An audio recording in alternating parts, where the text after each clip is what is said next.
සියලු දෙනාටම සුබ වාසනාවන්ත දවසක් ප්‍රාර්ථනා කරනවා දුවේ පුතේ. ඇත්තටම අපේ knowledge TV නාලිකා හරහා දැනුම අපි ලබලා දෙනවා නිරන්තරයෙන්ම දුවේ පුතේ. ඒ අතර අපි සිංහල භාෂාව විශේෂයෙන්ම 1 ශ්‍රේණියේ සිට 13 වසර දක්වා ඉන්න ඔබට අපට සිංහල භාෂාව ඉගෙන ගැනීමේදී දුවේ පුතේ අත්‍යවශ්‍ය දෙයක් තමයි ව්‍යාකරණ කියලා කියන්නේ.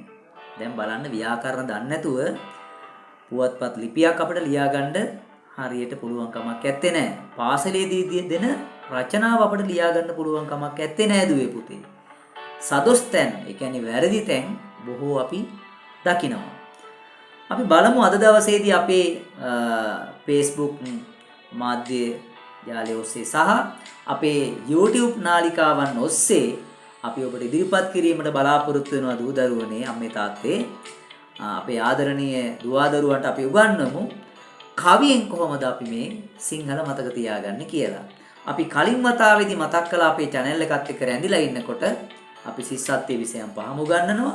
සිංහල භාෂාව 1 ශ්‍රේණියේ ඉඳලා 13 වසරේ ඉන්න ඔබටත් අපි දූ දරුවන්ට උගන්වනවා. ඊට අමතරව අපි pāli භාෂාව අවශ්‍ය දරුවන්ට pāli භාෂාවත් අපි මුල සිට සරලව දහම් සරසවිය, දහම් පාසල් අවසානයේ, දහම් ගුරු විභාග, ධර්මාචාර්ය විභාග සඳහා අවශ්‍ය කරුණු ඔබට අපි ඉදිරිපත් කිරීමට බලාපොරොත්තු වෙනවා අපේ නාලිකාව හරහා. හොඳයි දුවේ පුතේ. අපි බලමු අනාගත කාල ප්‍රාණවාචී වාක්‍ය අපි හදන්නේ කොහොමද කියලා. සරල ක්‍රමයක් තියෙනවා දුවේ පුතේ. තේරුම් ගන්න හරිම ලේසියි. අපි හැදුවා ඔයාලා වෙනුවෙන් මම හැදුවා හොඳ කවියක්. මේක පාඩම් කරගනිමු. ලේසි පුතේ ව්‍යාකරණ මතක තියාගන්න.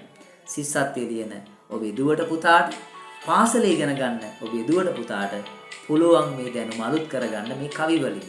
අපි අතීත කාලයේ පිළිබඳව දුවේ පුතේ මතක් කළා. අද අනාගත කාලේ. ඔහු ගමට යන්නේය. ඔව්හු ගමට යන්නෝය.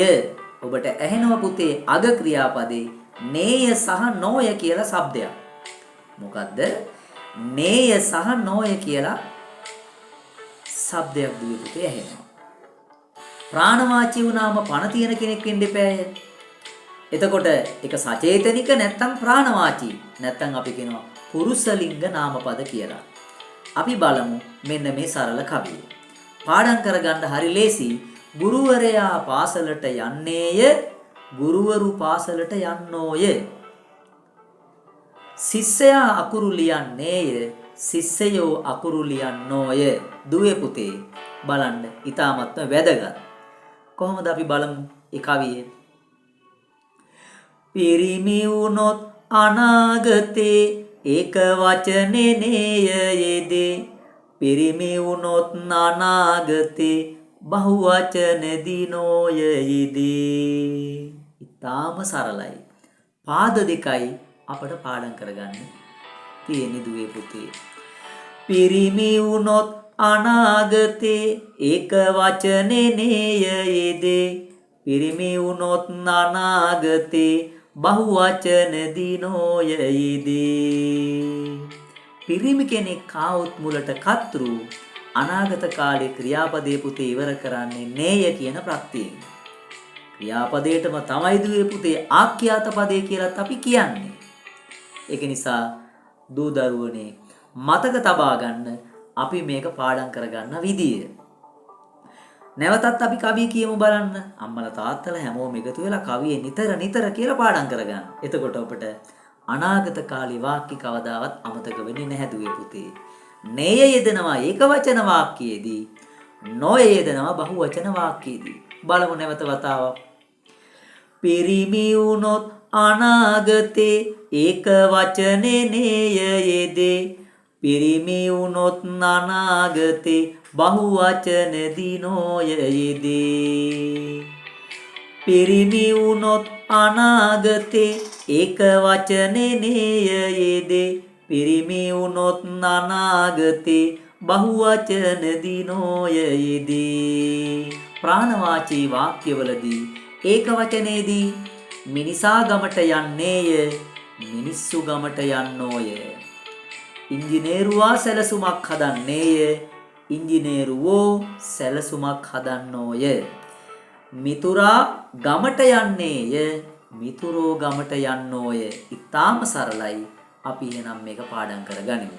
අපේ නාලිකාව knowledge TV නාලිකාව දැනුම දිනපතා අලුත් කරන අපේ වීඩියෝ හා රැඳී සිටිමින් අපේ නාලිකාව දැනටමත් ඔබ subscribe කොට නැතිනම් subscribe කරන මෙන් ඉල්ලා සිටිනවා. මේ වීඩියෝ නරඹා අන් අයටත් share කරමින් උදව් කරමු. අපි නැවතත් වීඩියෝකින් හමු වනතුරු අදට සමුගන්නවා. ඔබට වාසනාවන්ත යහපත් ගුණධර්ම වලින් සපිරි දැනුම ආකල්ප කුසලතා වලින් සපිරි යහපත් පුරවැසියෙකු වන්නට කෙලවර අවසානයේදී අධ්‍යාපනයේ හිණිපෙත්තටම ගිහිලා සමාජයට මෙහෙවරක් කරන්නට ශක්තිය ධෛර්යය ලැබේවා කියලා ප්‍රාර්ථනා කරනවා. බොහොමත්ම ස්තුතියි.